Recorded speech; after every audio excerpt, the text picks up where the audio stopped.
Hello, everyone, and welcome back to the Father-Son Packers podcast, your source for Packers news, notes, and analysis. My name is Tommy. I'm one of your hosts, and I'm joined, as always, by my co-host, my dad, Matt. Dad, how you doing? Doing all right. Saturday night here. We had a mostly relaxing day. Cooked real meal. Tomorrow we won't have to be sweating the Packer game because they stunk up the joint Thursday night. And we didn't have to sweat the Packer game Thursday night either because I guess there wasn't a whole lot of stress.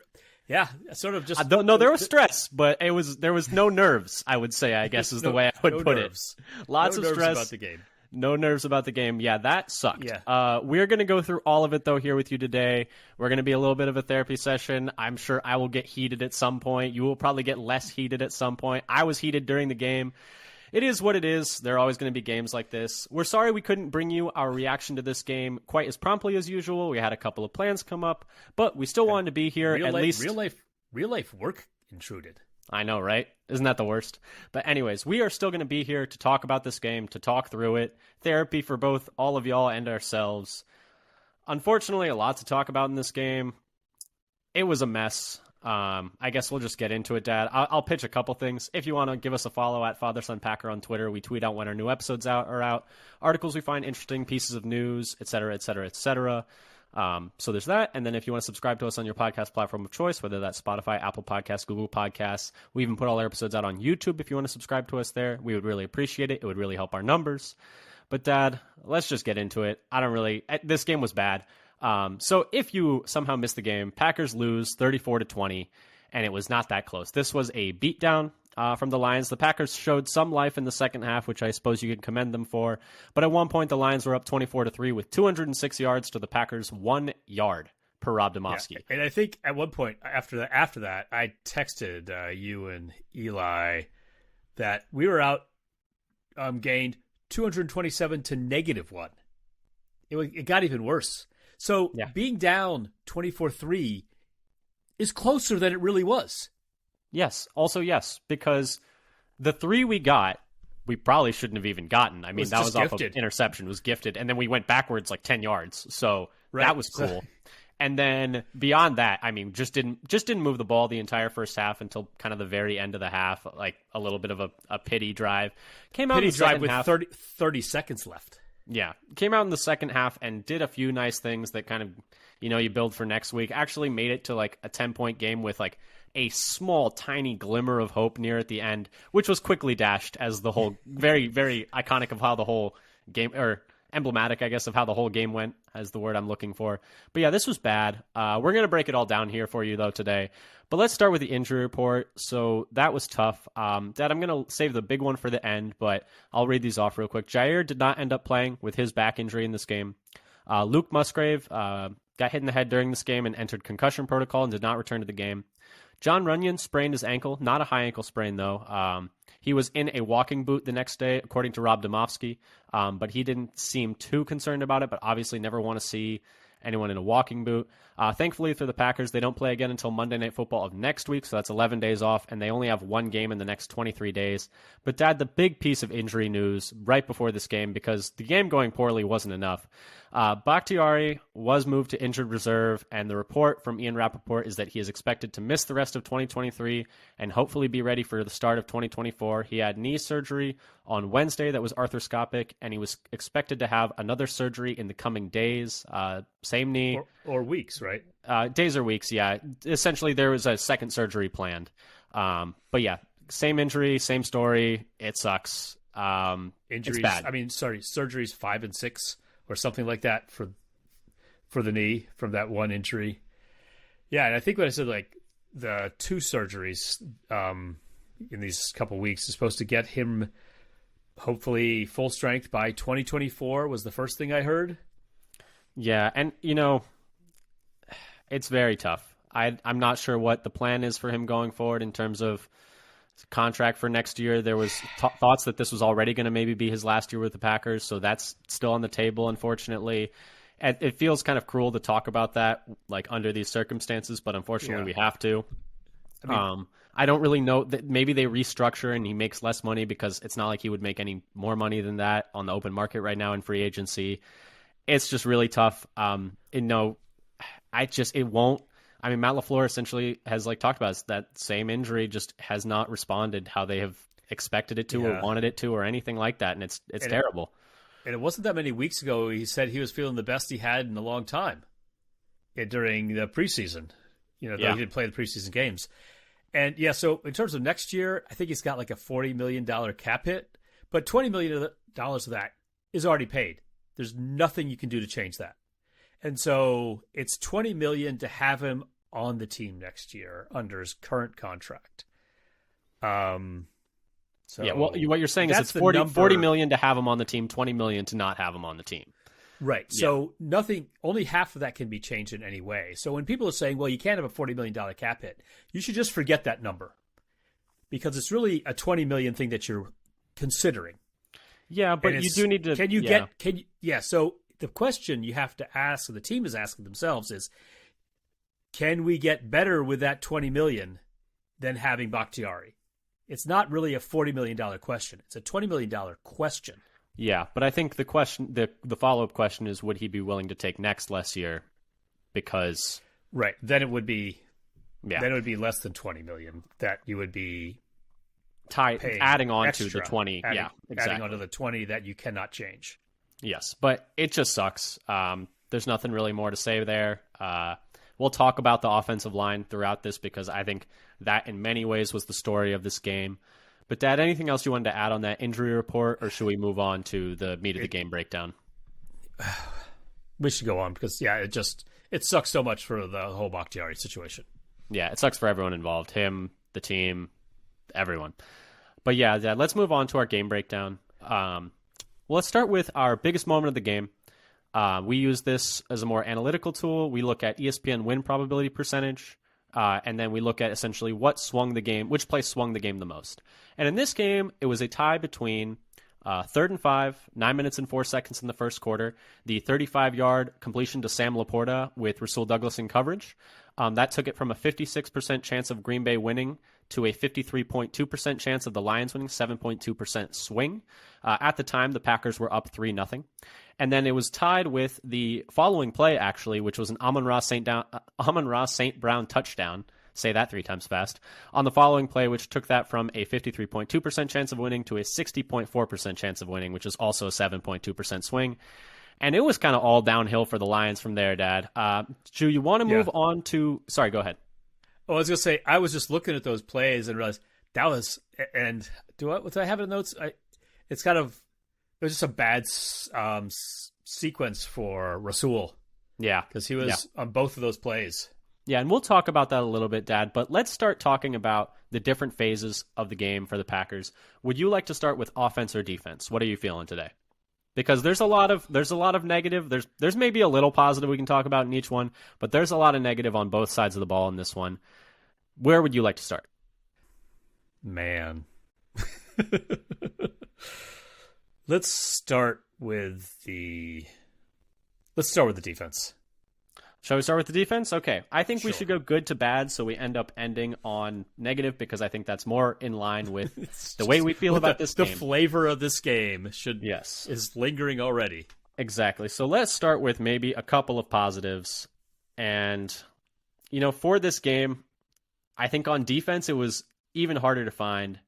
Before we get into that, though, something I kind of wanted to introduce in this post-game, which I think we're going to do more going forward, is a section just for each phase that's what they're saying, and it'll be a quote from the coaches of the players.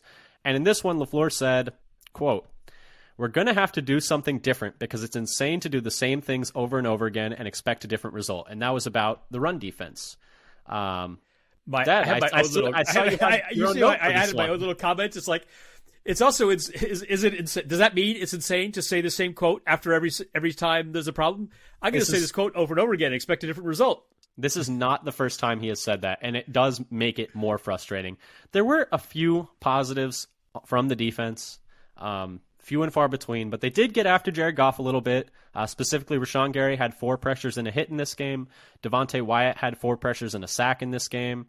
So they were getting pressure on Goff. It didn't end up mattering too much because the Lions just didn't have to throw much. which we'll talk about later. Or when they did, it was like, thank you for throwing the ball, is kind of how I felt about it. And then the other positive that I had was Quay Walker, besides the penalty on special teams in the end. But on defense, I thought he was flying around in this game. ESPN had him credited with 19 tackles, 10 of which were solo tackles. And PFF had him actually credited with 7 stops, which is like any tackle that constitutes a loss based on success rate for the offense. So good game from Quay, good game from Wyatt, good game from Gary. Did you have any other positives here? Because I would love to move to the negatives. I had Quay. I had the exact same thing as one of the 2 little things I could mention of that, and he also only gave up 6 yards per reception into his coverage. His coverage was I think second best on the team coverage grade, behind only Rudy Ford.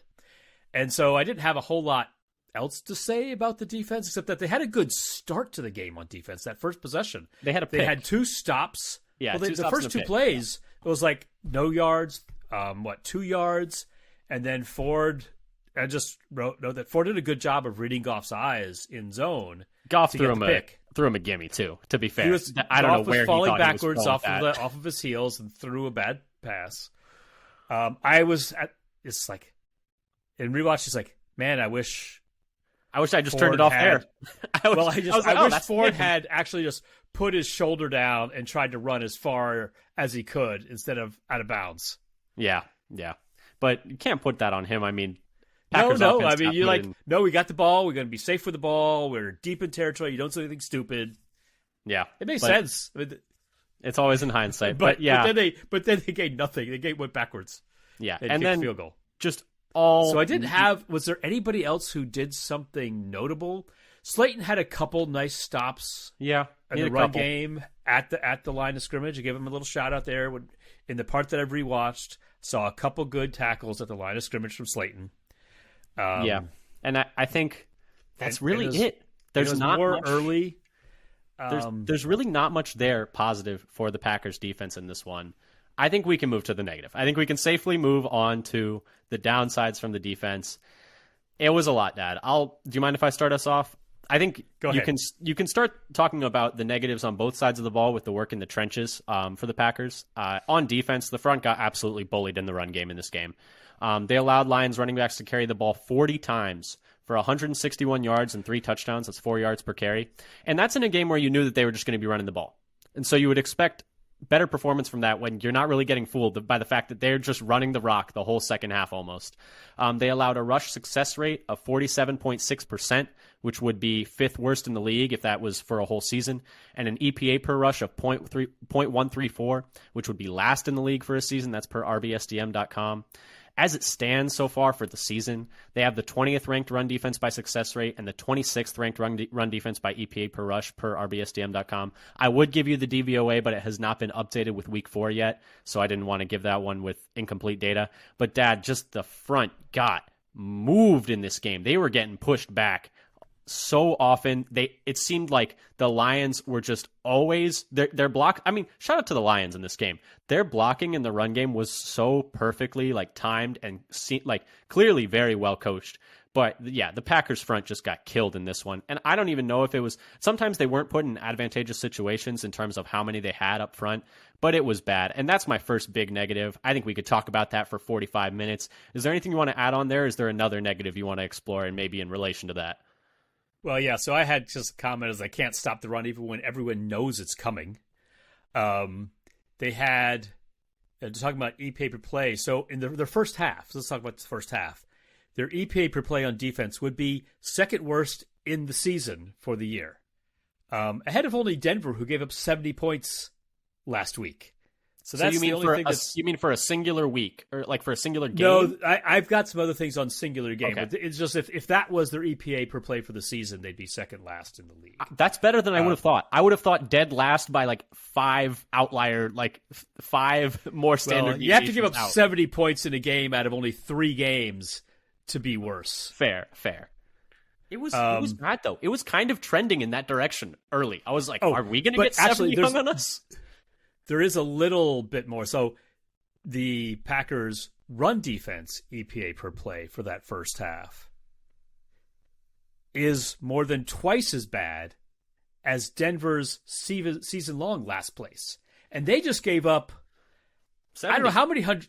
They got just smoked last week by Achane and Raheem Mostert. Yeah, and we know what it's like to be smoked by Raheem Mostert. But yeah, and I think of which, like, I felt this is the worst game the Packers have played, and the worst they've looked, and the most outclassed they've been on the field since that 2019 Mostert game. Yeah, they were just out physicaled, out coached, out everything, especially in that first half. And the fact that those first half stats are so bad, and then the stats by the end of the game are also so bad, but maybe not quite as bad, is like, okay, like both the offense and defense kind of picked it up a little bit in the second half, but it's just too little too late. And for the most part, it was like once the Lions like kind of they kind of kicked it back into gear in the fourth quarter a little bit, and the Packers, they just couldn't hang with them physically up front at all the whole game. They were just getting bullied. Both sides of the football, the whole game. Yeah, and I have other negatives. I mean, the other one I have is they got completely out game planned. This is something that they talked about after the game. Apparently, Rasul Douglas and Jared Goff had a conversation. So this is on that first touchdown to Amon-Ra St. Brown, which was a double move. Essentially, apparently Rasul knew that the Lions like to run this certain play in the red zone where they would hit Amon-Ra St. Brown like on that quick stop route. And he knew that they like to run that, and he was going to jump it. But turns out Rasul had actually already jumped that route last year. And so the Lions knew that he knew that they like to run that. And so they drew up that play specifically to bait him to bite and have Amon-Ra go for an open touchdown. And so it's just more just, you're just I know that you know that I know that you know. I know, exactly. But that's what it was. But so they were out-coached. They were out-game planned, out-physicaled. They looked slower. They looked smaller. It was everything. It was everything out there. And I have other questions, things that made me think. But Dad, did you have some more negatives you wanted to tack on? Like, let's just get it all out. Let's let it vent. Yeah. So I have a little bit more. Like, we had brought up Laporta as somebody to worry about, and he got not a huge number of yards, 56 yards, but his season high in 7.8 yards after catch per reception. Yeah, and a lot of those were on that one play where, man, that was a tight window throw. That was a nice throw from Goff. But where he beats Rasul inside, and keeps rumbling through the tackle. Rasul's right there. It's just that it was right where the throw needed to be, and he just took it down the field. So, yeah. And I had mentioned something about the Rasul play as well, but you've covered that one. Their missed tackle rate was the worst of the year so far at 15% after two good weeks. So last week it was only 6.5%. The week before, 8.6%. Week one, it was 13%. And that's per PFF? Yeah, and their overall PFF tackling grade for the game of 48.2 is their first tackling grade below average for the season. And that tackling grade would be bottom quarter of the league. And also, I just want to mention, they are once again fooled by a Campbell trick play. Yeah. On the reverse for 40 yards to Raymond. They have like halfback options. It's like they seem like they get burned by a play by Detroit like this every game now since Campbell got there. Yeah, and I don't know, because they talked about in the offseason about like, okay, like as a front, we're going to change some things. And it was generally thought it's like, okay, you're going to be more aggressive about getting upfield. That kind of leaves you open to stuff like that, but you need to be ready for it. And I feel like whenever a team runs that play and it goes for less than 10 yards, like if it goes for 9 yards, I'm like, oh, thank goodness. It didn't go for 50, thank goodness. He had so much open territory. There was a couple blockers. They're just lucky that Ford was able to run him down and force him out of bounds. I don't know how they didn't score a touchdown on that. Yeah, I was like, man, that was perfectly. So that's actually, even though it was 40 yards downfield, shout out Ford for a good play there to hold him to 40. We're really doing great over here. we are setting the bar low. Yeah, and I mean, there are some other things in this game that just made me like scratch my head. And the thing that made me think in this one is like, there were multiple snaps early where we're trotting out 3 linebackers when Campbell's hurt. So there are multiple snaps on defense with both Eric Wilson and Isaiah McDuffie in the game. I don't understand that. I don't understand 3 linebacker looks when one of your starting linebackers is out already and you already don't do a lot of it. Like, can you really tell me that looks with McDuffie and Wilson on the field, you're putting your 11 best players out there? That just doesn't make sense to me. Is kind of probably the same thing that I'm looking at, except in the different part of the formation where they got these odd schematic alignments on some obvious run plays with just one. example is 2nd and goal at the 2. I know Andy Herman was talking about this too. It's bad. And it's really Enagbari bad. and Hollins are your edge rushers, and 2 down linemen, and Montgomery gets into the end zone before he gets touched. And the 2 down lineman is Slayton, which yes, that's good, and Carl Brooks. But he's not a plus run defender. He's not a run defender. He's what a did you think rusher. they were going to do? I understand. I want to look more. I understand. I just want to say, I understand. They're in 11 personnel. You feel like you need to but you know they're going to run the ball as soon as you go to nickel. You've essentially been suckered by their formation. You have fallen for their trick that we're going to be 11 personnel, and then we're going to just walk right in because you're going to fall for it and line up like you're in the middle of the field. You can't line up like you're in the middle of the field at the 2-yard line. Yeah, and the Packers just let the Lions dictate way too much of what they were doing on that side of the ball. It was just bad. I was watching some of it, and I want to go back. I feel like a lot of the time when they're in with 3 down linemen, which is like the beginning of the game, their success rate was higher. And when they have 2 down linemen, they're just getting smoked. The Bear front with the 2 edge rushers and then 3 down linemen, I feel like is way more successful for the Packers than any other thing in general. And when they have 2 down linemen, they got nobody on the nose. Just the done. Lions just doing whatever they wanted. Yeah, at least I have to look at it more carefully. But so maybe there's a little bit of confirmation bias in here, and I got to chart it a little bit for all the plays. But I felt like certainly times where it shouldn't be there. It felt like at times Packers 3 down linemen. Okay, we're going to run outside. We're going to get 6-7 yards. 2 down linemen. We're going to run it up the middle. We're going to get 7-8 yards. It just felt like the Packers would set a front, and the Lions would be like, okay, we're going to do this now, and it would work every time. And it was so tough in that game. It just felt like the Lions just outclassed them at every turn, in every facet. It was really bad. Dad, anything else you want to say about the defense, or should we move to the offense?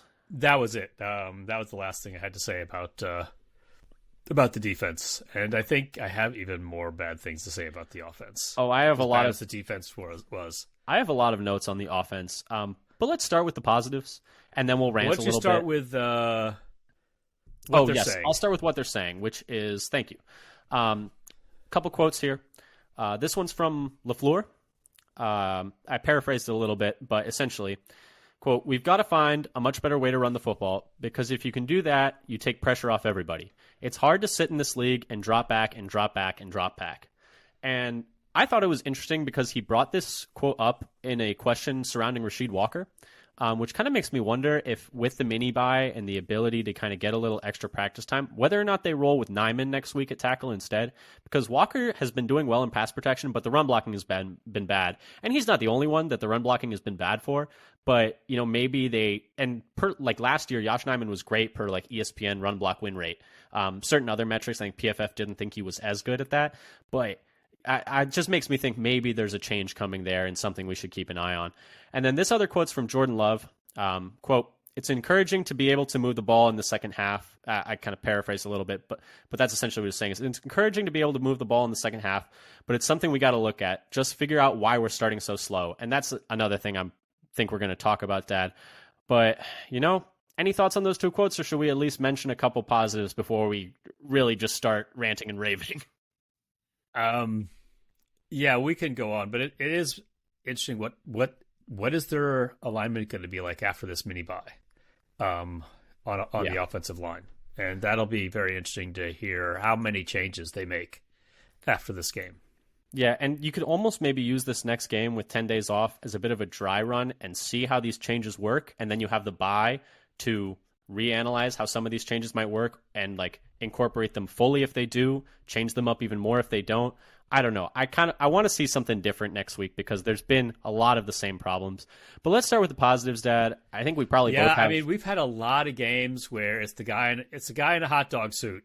Yep. I wonder who's responsible. What's going on? How did this happen? I have no idea. Yeah, but positives though. Positives to start. I think for me, the only one I had was that Romeo Doubs was good. Except the pick is kind of on him. I think it's more about being a young team, but for him, 13 targets, 9 catches, 95 yards. Through 4 games per Pro Football Reference, he's on pace for 80 catches, 950 yards, and 12 touchdowns, which is pretty good year, I would say. That'd be a very good year for him. So, yeah, he was my only positive in this game. Dad, did you have anything else that you liked in this game from them, or should we move to negatives? I had to do some deep diving. But DeGuara had by far his best game in run blocking and pass blocking so far this year. Okay. I should have looked back at previous years. He had an elite PFF grade of 88.6 in run blocking, and that was on 7 snaps, so I think the pass blocking was very few. It's not a whole lot. And he was below average in the first 3 games of the season. And plus he had a high in receptions and yards for 4 and 34. So I'll give DeGuara a shout out. He actually was making plays out there in the time. And I noticed him during the game as well. Yeah, it does feel like at times you were feeling like 10 on 11 out there when he's out there. But this was definitely one of his better games, for sure. And I'll shout out the third quarter offense and the second half offense overall. In this game, their EPA per play was 0.396 for the I think that's for the third quarter, which would be first in the league if it was the whole game for the season. For the season, they are in fact first in the league in third quarter EPA per play. Yeah, they're coming out of half often with what seems like a much better game plan. This is something to think about as well. As something we could should want to mention a little bit more. And let's see, for their third quarter offense, they're tied for Miami in second half points per game, and they're second to Miami in second half EPA per play for the season. So they've definitely been a second half team so far. And so they seem like we've had a lot of first halves where can you tell them before the game what you tell them halftime? This is a bit of a flip from what they've done in the last couple of years. One thing I should mention, though, that these positive numbers in the third quarter and second half are almost entirely built on passing EPA per play.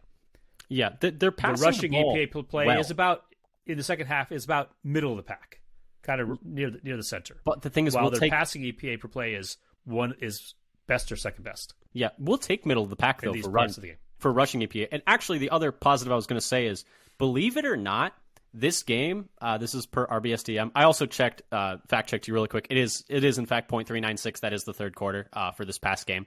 So you were right there. Okay.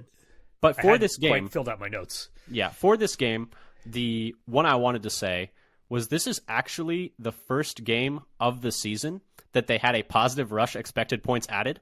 On the year, they're still at 22nd, but this was actually the very first game that per EPA per play, the running game actually positively contributed, which I thought was just hilarious because it was terrible. It was still awful. They only had 10 running back carries for the game. They basically abandoned it. Yeah. It was. I mean, they had to. They were down 24 points, but it was even early. They weren't running the ball. But Dad, we're already moving. Aaron Jones didn't have his first touch until. They were already down 24-3? Yes. Well, technically, he had a target before that, but yeah. But it wasn't even a scheme target. So, but yeah, at that point, I actually, when they gave him that touch at 24-3, I was like, take this man out of the game. If you weren't going to use him early, why is he in? He's taking a beating on some of those plays too. Yeah, but Dad, it sounds like we're already kind of talking about the negatives, and I'll start us off on the negatives because I think this was the story of the game. Because it's just simmering. It's so brutal because the offensive line, I mean, this might have been the worst I've seen the offensive line play as a unit since that 2021 Chiefs game. I think this is the worst I've seen the offensive line play as a whole entire unit. And I know Bakhtiari's not playing. I know Elton Jenkins isn't playing, but no excuse for this game. I'm going to run through real quick. Pass blocking. This is from Paul Brettel on Packers Wire, who was citing PFF in turn. Love was pressured on 47% of his dropbacks. That would be the third highest amongst all quarterbacks this season if it was for a whole year. By offensive linemen per PFF, Zach Tom, 6 pressures allowed. John Runyon, 5 pressures allowed. Royce Newman, 5 pressures allowed. Rasheed Walker, 4 pressures allowed. And Josh Myers, 2 pressures allowed. I mean, they were letting Jordan Love get killed back there. And there were times, I think, where Love was holding the ball too long. And we'll talk about Love. I have some stuff about him at the end because I think there was some bad in this game. It was not a good performance. There was some good moments, but I want to talk about him more specifically at the end. But I'm going to continue along the offensive line. Run blocking and run game in general. Running backs had 10 carries for 29 yards per ESPN, 2.9 yards per carry. Somehow, PFF had Tom and Myers, they were positive run blockers somehow. But Runyon, Newman, and Walker were all negatives for them. Runyon, I'm going to be a little like lenient with because he was playing through an injury. He clearly, I don't think, looked super healthy out there. He was limping around. Maybe he should have just called it because it was I think it's the worst I've seen him play. Per RBSDM this week, they had a 33.3% rushing success rate. On the year, they're 25th in the league at 36.1%. It's been bad all year. It's just really, really, really bad from the offensive line. And we've seen them play better than this, so I'm not going to... we've seen them pass protect better than this, I guess is the thing. They've been bad at run blocking all year long. And it kind of shows... This is an interesting stat, though, Dad. And maybe you want to talk about the offensive line. Maybe you'll talk about this stat, but I just want to throw it at you and just give you the floor. But on the season, run blocking has been bad. We can both agree. I thought it was interesting, though, that A.J. Dillon is at, this is per Pro Football Reference, 1.2 yards before contact per attempt, which is 5th worst in the league amongst running backs, which is really bad. And, probably indicates the run blocking is bad. But, interestingly enough, on the season, Aaron Jones is at 3.1 yards before contact per attempt, which would be 10th best in the league in that time. And I know he didn't play in 2 of their games where the running was the worst, so you get a bit of a sample size issue because he only really played against the Bears. He got to go against Chicago? Yes. But it's still really bad, and A.J. Dillon wasn't exactly good in that Chicago game either. Would you like to talk about the run game in general, the offensive line? I'm throwing it over to you, or something else. Rant and rave. Rant and rave, Dad. Now, so there has been some talk and some film on when Dillon is just missing the hole or running into the butt of his blocker instead of finding the running lane.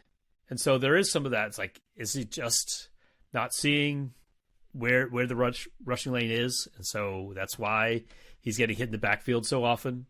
And there have been a few plays that you could see for that. I have lots of other things to talk about. It's just another first half dumpster fire. Yeah. This year, 32 yards and 3 points in the first half. Would have been shut out if not for the pick by Ford, so they gifted them 3 points. And those 32 yards, over half of them were in the last 34 seconds, when it looked like they had as much chance of getting Love killed out there as they did of scoring. It's like, I'm like, please just kneel on it. He got rocked one time. He got almost had his leg pinned under the defender one time when he was getting sacked. I was a little worried he was going to get a bad leg injury on that one. Yeah, there are bad offensive lineman performances, and then there are bad offensive line performances that are going to get players hurt. And it was the second one in this game. It was really bad, especially through the first half. They improved a little in the second half. So the first half, here are a couple of stats. They had 4.6 yards per drive. Not yards per play, yards per drive. It was that many? And I think if you take out the last drive, it's because of that last drive was half of it. It would have been 2.3, I guess. And only 1.7 yards per play on offense in the first half. I think also if you take out the last drive where it's like, I mean, obviously you could do this, but if you take out the last drive and that one penalty that the Lions committed to give us our one first down through that first drive, I'm pretty sure it would be in the negative. I really do think we would have been in the negative yards per drive at that point if you took out those two things. So in the first half, they were outscored 27-3 and outgained 258-32. It was a beatdown. It was really, really bad. I think we've almost undersold how bad this game was for the season. So that's just what this game. Before the season, in first half scoring, they are 28th in the league. Did you know the teams that are behind them? The Bengals, the Bears, the Jets, and the Giants. And did you know that through their last 3 games, they've only scored 3 points in the first quarter of the last 3 games? Yeah, that makes sense. It's bad. Here's the thing. They have not yet scored at home in the second quarter of a game for the season. It's only 2 opportunities. It's only 2 games. Okay. That's okay. But I guess. They are, for the season, they are also... Didn't they score in the second? No, they didn't. That's right. They got sacked again. That's right. They did not score. So they are 28th in the league in second quarter scoring at 3.3 points per game for the season. And that's, again, the head of the Bears, the Ravens, the Raiders, and the Giants. Giants are dead last in both of those. Yeah, I mean, I have a whole rundown of the first halves too. Unless you wanted to add anything there. I mean, only up 10-6 after the Bears week 1, 10-9 Falcons week 2, down 17-0 after the Saints in week 3, down 27-3 after the Lions in week 4. They've scored 23 first half points over the first 4 games. So it's like it's bad. You're like a 10-point per game offense in the first half of games. It's the slow starts are killing them. And the team knows this. Jordan Love was talking about this. They're putting themselves in these horrible holes, which just makes the offense. And I think it almost like is like you can almost see a juxtaposition. It's like they're starting games slow and they're starting series slow. They are bad in the first halves and they're bad on first and second downs. So I don't really know. And I think it's mostly because they can't run the ball. And so in the second half when they're down, they're only allowed to pass and they're actually doing a little something kind of. That's my thought right now. It's just because the run game is tanking everything early in the game. But they're also not running the football enough. But people are complaining about them not running the football enough. But then when they do run the football, they're running for a yard a carry. So it's like it's this horrible twirling cycle where it's like you don't run the ball, you're going pass to start the game, you take a sack, you only kick a field goal when you have great field position. People complain you're not running the ball. You try to run the ball, you run for 2 yards, you run for 1 yard, it's 3rd and 7, you don't convert. Like nothing is working on early downs right now for the Packers, even when they are trying to pass on early downs. And the passing's been better than the running, but the running's tanking them right now. They can't run a real offense without a run game. Yeah, and so I also I went over some of the EPA per play numbers for the defense. The offense is even worse. Their EPA per play on offense for this game, which was like negative 0.216, that's more like a number you'd want on defense. Would be second to last in the year, only ahead of the Jets. Their first half EPA per play is even worse. That was the whole game. First half, their EPA per play is negative 0.814. It's the worst first half for EPA per play in the whole league so far. Only the Jets' second half in week 2 is worse. And you do not want to be compared to a Zach Wilson Jets offense. For the love of God, you don't want to be in that. And he's only been worse than that once so far this year. Yeah. It was really bad. They got dominated up front. They didn't have an answer for Aleem McNeil. They made Isaiah Buggs look like the next coming of Warren Sapp. Aiden Hutchinson looked unblockable. They couldn't pick up a stunt to save their lives. It was horrible. It was so bad. I mean, I think, and I was joking with some friends, but I think this might be true. I think you could probably count on 2 hands, like with your fingers, the number of steps backward that any defensive lineman for the Lions took on the entire night. I don't think they took more than 10 steps backwards the whole night. I'm not kidding. I'm not kidding at all. That our entire offense is being played in our backfield. Yeah. They're not moving the line of scrimmage. We have no people movers on the line without Elton out there. We can't, no. And we got decent size on the line too, but we just don't move anyone. Like Myers is a big guy. I understand that like Runyon's a little undersized and Newman's a little undersized and Tom's a little undersized, but Tom actually graded out decently run blocking. But he was their best run blocker. And so maybe it is a personnel issue. I don't know, but whatever it is, it's bad, and that's why I'm thinking maybe they go to Nyman. Anything else negative you wanted to talk about, Dad? It's bad. I have some things about Jordan Love I'd like to say. I think, obviously he's always a talking point after every Packers game, his 4th start as the starter. Anything you wanted to start there? I can talk about Love. You can talk about any other negatives you want to talk about. I had some stuff about the blocking, but I think you covered it about basically everybody but Tom gave up a sack. And that the 2 guards had absolutely horrible run blocking grades. The 2 guards did not have a prayer. Pass blocking grades, but the 2 guards did not have a prayer in this game. Not a prayer. And I'm giving Runyon some lenience because he was playing through an injury, but I don't know what you do at left guard. I don't know what you do because there's no other option. Because I don't think Sean Ryan is it.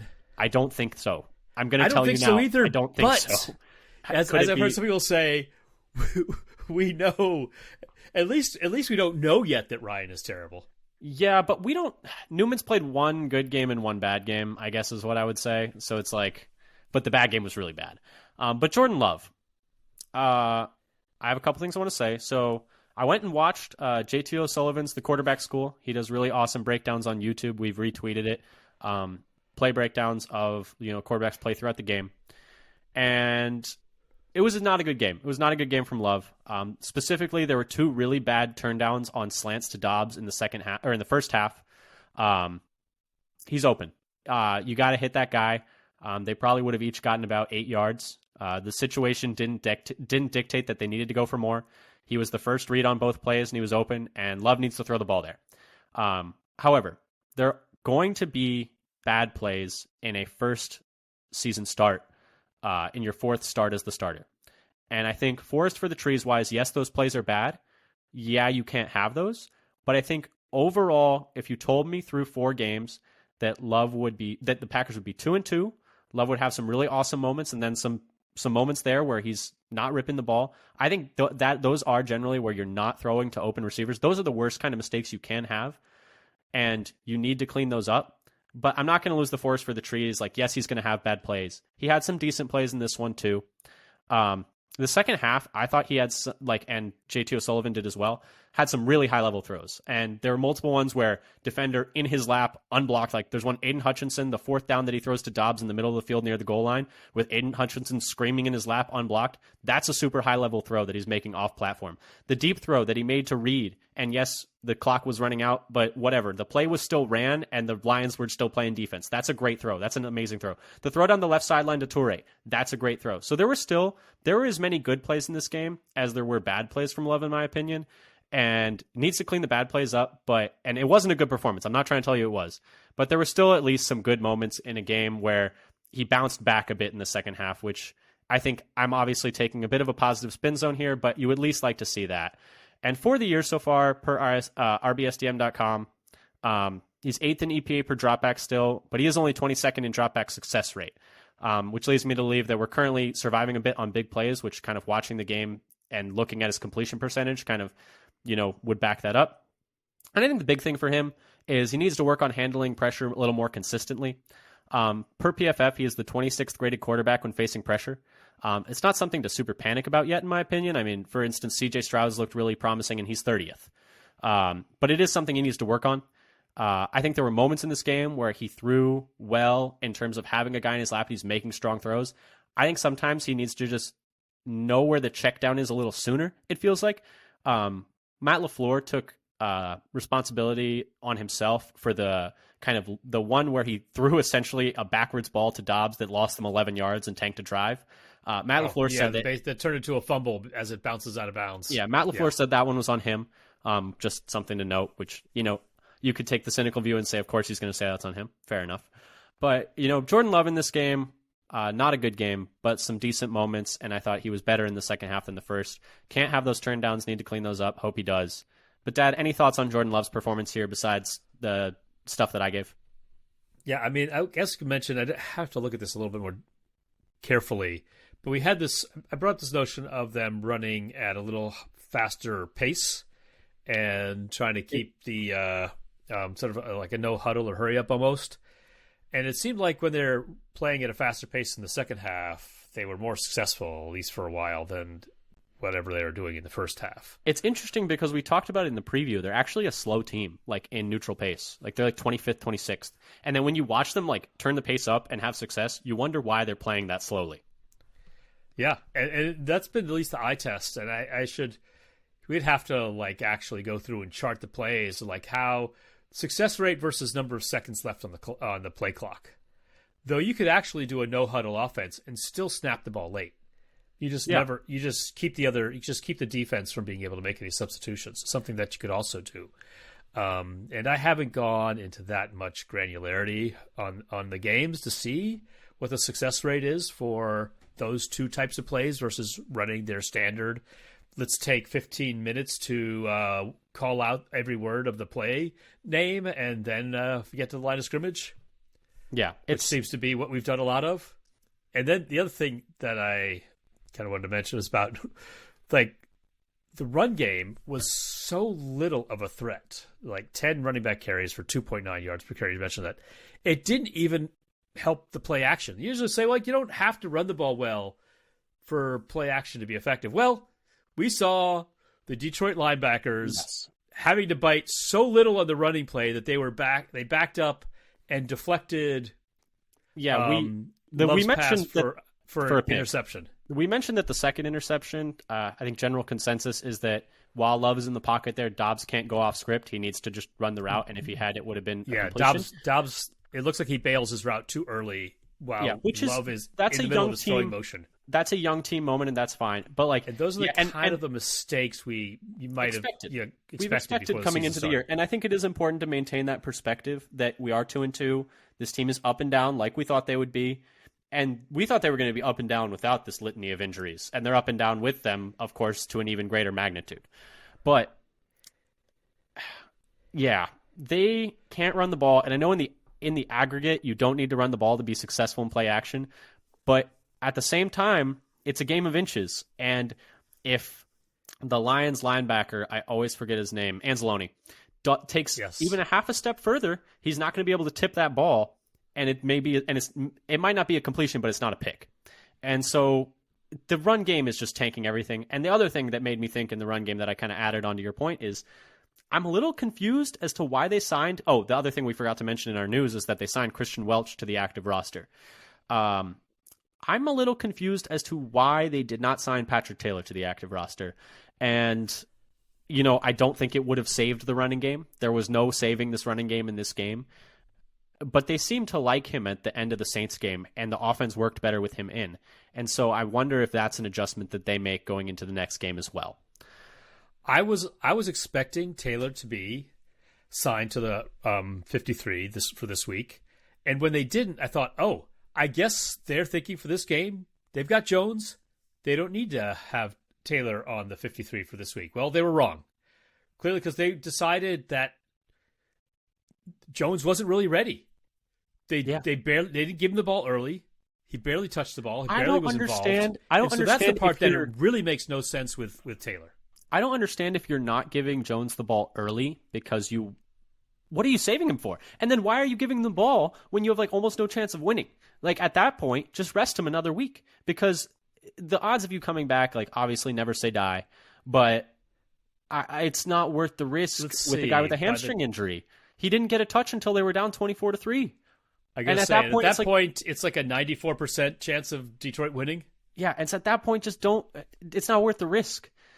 But yeah, so that's kind of what we had for the offense. They were a little better in the second half. There were some decent moments, but too little too late. And once again, starting slow kind of doomed them against a team that would just look better than them on the game. Dad, I have a special teams rant. Are you ready for it? I see many lines of text here under special teams. I only have a little bit. Yeah. So then can I and more that Carlson's been looking like the part so far. He hasn't missed a kick. Made him all this week. He booted a 50-yarder again that went into the net. Would have been good from 60 something. And yet they decided he couldn't kick from 56 a couple weeks ago. Indoors. It's going to bug me. Yeah, Indoors. It's going to bug me all year. Yeah. I'm here for my special teams rant. But first, I'm going to start with what they're saying, which is LaFleur. Quote, I'm not going to sit here and blame Quay. Obviously, we got to do a better job of educating our players. And then he did say, and that's on me. But I think the subtext was, that's on Bisaccia. Because, so Quay Walker... Who's supposed to be educating these players? Yeah. And LaFleur said, that's on me. I think the subtext is like, that's on me to tell the coaches to do a better job. Because... let's remember, so Quay Walker gets that penalty. If you didn't know, you're not allowed to, I didn't know this, but you're not allowed to run and jump over the line from further than a yard out. You need to be just a yard away. So that's a penalty. And that essentially slammed the very tiny opening they had to maybe come back and have a miracle comeback. I don't put it on Quay. Changed it from a 2-score lead to a 3-score lead by took an extra on that. And took an extra 2.5 minutes off the clock. I don't entirely blame Quay because... that's on the coaches for not teaching that to me. So I'm going to preface all of this by reminding you that Rich Bisaccia is the highest paid special teams coordinator in the league, and he was promoted this offseason to assistant head coach. So I'm going to preface that with this. The Packers in this game, per PFF, had 4 more special teams penalties this week, including the one we already talked about with Quay that was a high leverage moment. That's 11 total special teams penalties on the year, which leads the league. They have had 3, 3, and 4 in their last 3 weeks. What are we doing? So we're an undisciplined special teams unit, okay. And then, are we getting anything positive? Is there any positives besides the kicking game right now? Because I'm going to talk a little bit about some other stuff.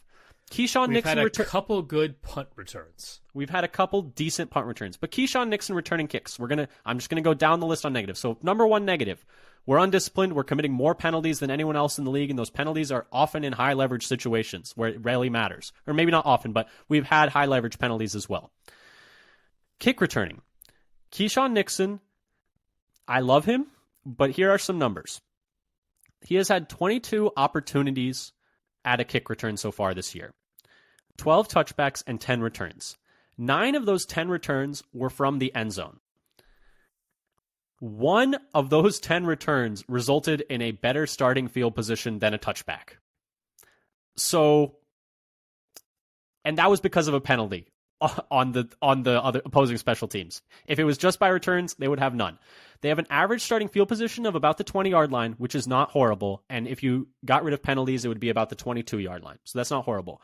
But the fact that essentially, I understand he's gambling, but at the same time, we're not getting anything in the return game. So that's another negative. Next, while I feel like Whelan is doing a good job, and he's certainly doing a good job as a holder with like the kick unit, again, knock on wood, is doing very well right now. But Whelan as a punter is 17th in the league, and this is per Pro Football Reference, is 17th in the league in yards per punt, 32nd in the league in net yards per punt, 6th in touchback percentage, which is a number you do not want to be high in. That's the percentage of your kicks that are going for touchbacks. You want to be pinning people there. And 29th in inside the 20 percentage. So he's not, right now, he's not a good directional punter in terms of pinning people. He's not getting good distance on punts, and they're allowing a ton of return yards on punts. So the kick return game is bad. The punt coverage and punting game is bad. They're committing lots of penalties, and they're paying an exorbitant price for this porous special teams. So I ask again, I don't know what you do if you're the Packers. It has been a decade, I think, of bad special teams over the course of 4 different coaches. I'm at my wit's end, Dad. I don't really know what to say. Do you have any comment on any of these? Like I feel like I'm taking crazy pills. I don't know what you do. It's so bad. I don't know how they keep making all these penalties. And these penalties are from guys. I think Dallin Levitt has 3. All Dallin Levitt is here to do is play special teams and not make mistakes. And they've also given up a punt return touchdown. They can't do anything. It's terrible. We have so many players that seem to be here just for special teams. And that Bisaccia picked specifically. There was a modest improvement last year in special teams than the year before. It's bad. It's not good. I think they're like bottom 5 this year per PFF special teams grade, I think. They were average last year. They got up to average. Oh no. They're you have to get to bottom 6 before you reach them. Oh, they're not bottom 5. Look at us go. And but that's by PFF. Yeah, and we're paying the most. So very fun times. Dad, anything else you want to say about the special teams? I'm excited to be done talking about this. They were like 17th, I think, if I remember correctly. Like somewhere in that 13 to 18 range. I think they were like right dead middle of the pack. But yeah, it's been bad. It's been bad in every phase at times. And here's the thing. While you do that, I'm going to just say a couple of things. I think it's important to keep perspective on this season. We went into this season knowing this was a young team that was going to make mistakes, that was going to occasionally have bad games. Does it suck when those bad games are on primetime? Yes. It sucks even more. Those are the extra hurt ones when everyone's watching. But if you told me through 4 weeks they were going to be 2-2, they were going to have a nice comeback win, a game they kind of blew, a game they got blown out, and a game they blew someone else out, I'd be like, yeah, that sounds about what I expected, that they were going to be a little all over the place. Add into the fact that they're dealing with a metric ton of injuries. Now, I know every team in the league is, but they're dealing with a lot of injuries to key players. I think we should also keep perspective and keep the perspective we had in the offseason that, this year is in many ways like a see what you have for moving forward year. And that's all I wanted to tack on to the end, just to help myself more than anyone keep perspective on games like this. And you hope there aren't any more games like this, but going forward with years and years of fandom of experience and years of fandom going forward, I'm sure there will be. And just gotta keep my cool. Dad, did you have anything you wanted to add about the Packers special teams last year before we talk about our player of the game and wrap this up? So looking through the numbers quick while you were going on, last year by PFF they were still only 26th Oh, in special teams. There was some other metric that had them 2 like years middle of ago the pack. they were 31st. However, if you use DVOA instead of PFF, last year they were 17th in PFF. So they improved from 32nd, dead last in 2021, to 17th in special team DVOA. And now I think they are DVOA hasn't 27th. been updated for week 4 yet. Is one It thing. may only be through 3 weeks. It's only for 3 weeks. Yeah, 27th by both DVOA and PFF in special teams. it's not great. So I'm hoping that we're just looking at a little small sample size, and special teams is going to get better. It's, to me, I could excuse the rest of it, but the penalties are just driving me crazy. They're driving me crazy. You're leading the league in special teams penalties, and you're paying your special teams coordinator the most amount of money, and he's assistant head coach, and his big thing is he's supposed to be like the leader of men trope. But anyway, Dad, player of the game. Let's move on to it. Let's get this game behind us. Who was your player of the game for the Packers? I know it was probably hard to pick. Yeah, so I'm with Romeo Doubs. You know, you talked about what kind of game he had. There aren't a lot to choose from here. So No. Dobbs, he had 9 catches for 95 yards. That's a good game. Yeah, it's a solid game. For me, I had Rashawn Gary. Like we said, 4 pressures and I believe a hit in this game. I felt like he was showing passion. Like baseball. Was it a I know, single? right? It's probably just a single. Probably just a single, but I thought he showed passion throughout the game. Like, he was playing hard the whole game, and I know that should be the bare minimum, but the fact that he had a good game and he was playing hard the whole game was enough for me to give him player of the game. Like you said, not a whole lot to pick from. But anyway, I think when he's able to play a full, when they got him comfortable for a full number of snaps, I think we'll have an improvement. There's a big drop off when he's not out there. I agree. But anyway, thank you again, everyone, for listening to this ranting and raving session. We hope it helped you as much as it helped us. We're glad you went through it with us. We hope we don't need to go through something like this again. But hey, we might. And next time, if you want to give us a listen again, we'll be right here. We'll be doing pre-games and post-games for every game for the rest of the year. And then we do an episode a week in the off-season as well. So come check us out on socials, at FatherSonPacker on Twitter.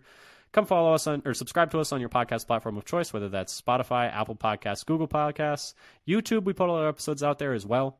If you want to subscribe to us there, it would really help our numbers. Thank you again for listening. We'll be bringing you a pregame for the Raiders coming up soon. Until next time, go Pack Go. Go Pack Go.